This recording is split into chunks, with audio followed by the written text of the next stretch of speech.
নমস্কার, আমি জয়ন্তী। আমাদের রান্নাঘরে আপনাদের সকলকে স্বাগত। আজকে আরও একটি নতুন রেসিপি নিয়ে আপনাদের সামনে হাজির হয়ে গেছি। আশা করব রেসিপিটি আপনাদের ভালো লাগবে। যদি ভালো লাগে অবশ্যই কিন্তু লাইক, কমেন্ট, শেয়ার করতে একদমই ভুলবেন না। নিজেদের বন্ধুবান্ধব এবং পরিবারের সকলের সাথে কিন্তু ভিডিওগুলি অবশ্যই শেয়ার করে নেবেন।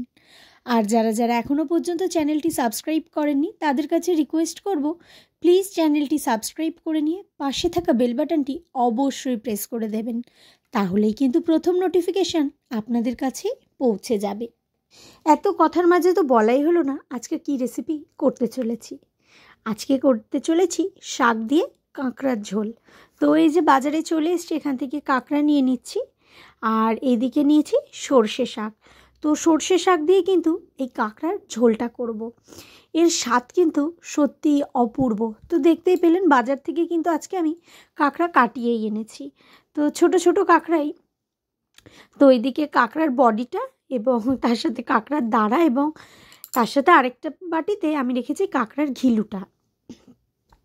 আর এইদিকে সর্ষে শাকগুলো ভালো করে টুকরো টুকরো করে কেটে নিয়েছি বেছে। আর এখন পালা ভালো করে কাঁকড়ার মধ্যে নুন এবং হলুদ মাখিয়ে নেওয়ার। আমাদের এই ভিডিওগুলি আপনাদের কেমন লাগছে সেটা কিন্তু আমাকে অবশ্যই কমেন্টস করে জানাবেন। যদি ভালো লাগে অবশ্যই কিন্তু লাইক, কমেন্ট, শেয়ার করতে একদমই ভুলবেন না।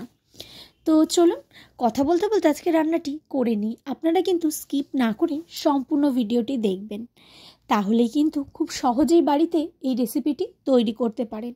আর এই ঠান্ডা ঠান্ডার ওয়েদারে খুব ভালো কিন্তু এখন কাঁকড়াও পাওয়া যাবে। তো কাঁকড়া দিয়ে সর্ষে শাক একেবারে জমে যাবে।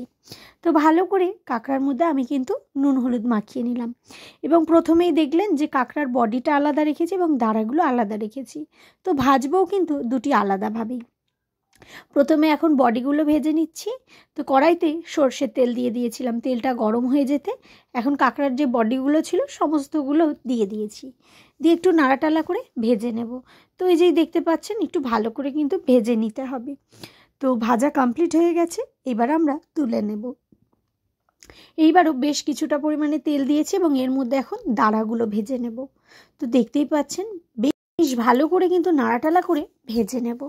তো আপনারা কাঁকড়া কিভাবে খান অবশ্যই কিন্তু কমেন্টস করবেন।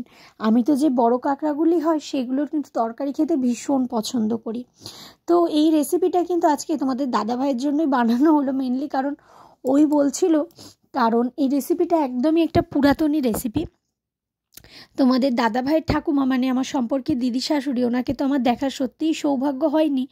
তো উনি যখন বেঁচে ছিলেন উনি নাকি এইভাবেই সর্ষে শাক দিয়ে কাঁকড়ার ঝোল রান্না করতেন, যেইটা কিন্তু এই এক প্রকার পদ দিয়েই এক থালা ভাত কিন্তু নিমিষে শেষ হয়ে যেত। তো আজকে ভাবলাম ঠিক আছে, তাহলে তোমাদের দাদাভাইয়ের পছন্দ অনুযায়ী একদিন বানিয়ে দেখাই যাক। কারণ আমি না সত্যি কথা বলতে গেলে এই কাঁকড়াগুলো খাইনি। তো এই কাঁকড়াগুলো আমি যেমন ছোটোবেলায় চিতি কাঁকড়া খেয়েছি, সেই চিতি কাঁকড়াটা ভাজা হিসাবে খেয়েছি, কিন্তু কোনো সময় কাঁকড়া অন্যরকম কোনো রেসিপি, কোনো তরকারি বা ঝোল এইভাবে কিন্তু খাইনি। বড় কাঁকড়াগুলি তরকারিতে খেয়েছি। তো ভাবলাম আজকে রেসিপিটা তৈরি করা যাক এবং দেখা যাক সত্যি এটার টেস্ট কেমন হতে পারে। তো এই যে কথা বলতে বলতে আমার কাঁকড়ার দাঁড়াগুলি ভাজা হয়ে গেছে, তো তুলে নিয়েছিলাম। তারপর কড়াইতে পরিমাণ মতো তেল দিয়েছি, দিয়ে দিলাম সর্ষে শাকগুলো। সর্ষে শাকের মধ্যে দিয়ে দিলাম পরিমাণ মতো হলুদ এবং নুন। আর এই যে শাকের গুণ, যেটা শাক কিন্তু কড়াইতে পড়লেই কিন্তু সাথে সাথে এই যে একটুখানি হয়ে যায়। যে শাকগুলি ভালো হয় না সেগুলো কিরম যেন তাকিয়ে তাকিয়ে থাকে, কিন্তু কিছু শাক তো ভীষণই ভালো হয় যেগুলো খুব সহজেই গলে যায়। তো এই যে দেখতেই পাচ্ছেন বেশ ভালো করে আমরা কিন্তু নাড়াটালা করে নিয়েছি। তারপর কিন্তু বেশ কিছুটা পরিমাণে জল দিয়ে দিয়েছি, কারণ ওই যে আজকে কিন্তু বানাতে চলেছি এই শাক দিয়ে কাঁকড়ার ঝোল।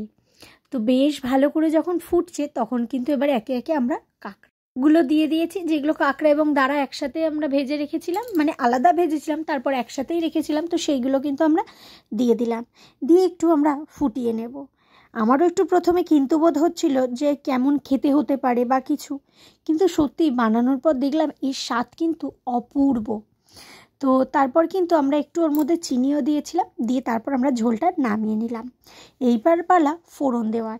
কড়াইতে পরিমাণ মতো তেল দিয়ে ফোড়নে কিন্তু দিয়ে দিলাম পেঁয়াজ। শুধুমাত্র পেঁয়াজ দিয়েই ফোড়ন দিয়েছি। এটার স্বাদ কিন্তু সত্যিই অপূর্ব, আর এই শীতের সময় কাঁকড়া খাবার মজা কিন্তু সত্যি খুবই ভালো। তো এখন এর মধ্যে আমি পেঁয়াজটা ফোড়নে দিয়ে একটু পেঁয়াজটা ভালো করে নাড়াটালা করে নিচ্ছি। কাঁকড়া তো আমার প্রথম থেকেই ভীষণ ভালো লাগে। তো এই যে কথা বলতে বলতে চলুন এবার রান্নাটা সম্পূর্ণ করি। তো এই যে পেঁয়াজটা কিন্তু ভাজা ভাজা হয়ে গেছে। এরপরে আমরা কিন্তু পুরো ওই কাঁকড়ার শাকের যে ঝোলটা, পুরো ঝোলটা আমরা এর মধ্যে ঢেলে দেবো, দিয়ে ভালো করে কিন্তু একটু নাড়াটালা করে নেব। একটু ফুটে গেলেই আমরা কিন্তু নামিয়ে নেব। এই যে দেখছেন একটু ভালোভাবে ফুটে এসছে। তো আমরা কিন্তু এরপরে এই যে ঝোলটা রেডি হয়ে গেছে। ও আরও একটা কথা এই যে বলতেই ভুলে যাচ্ছিলাম, এই যে নাবানোর আগে কিন্তু এই যে ঘিলুগুলো ছিল সেই ঘিলুটাও দিয়ে দিলাম, দিয়ে আরেকটু নাড়াটালা করে নিয়ে নামিয়ে নেব। তো দেখতে পেলেন খুব সহজেই কিন্তু বাড়িতে আজকে আমি তৈরি করে নিলাম শাক দিয়ে কাঁকড়ার ঝোল। তো কেমন লাগলো রেসিপিটা অবশ্যই কিন্তু কমেন্টস করে জানাবেন। আজকের ভিডিওটা এইটুকুই। দেখা হবে আবারও আপনাদের সাথে নতুন কোনো ভিডিও খুব তাড়াতাড়ি। ততক্ষণের জন্য সবাই ভালো থাকবেন, সুস্থ থাকবেন। সকলকে অসংখ্য ধন্যবাদ সম্পূর্ণ ভিডিওটি দেখবার জন্য।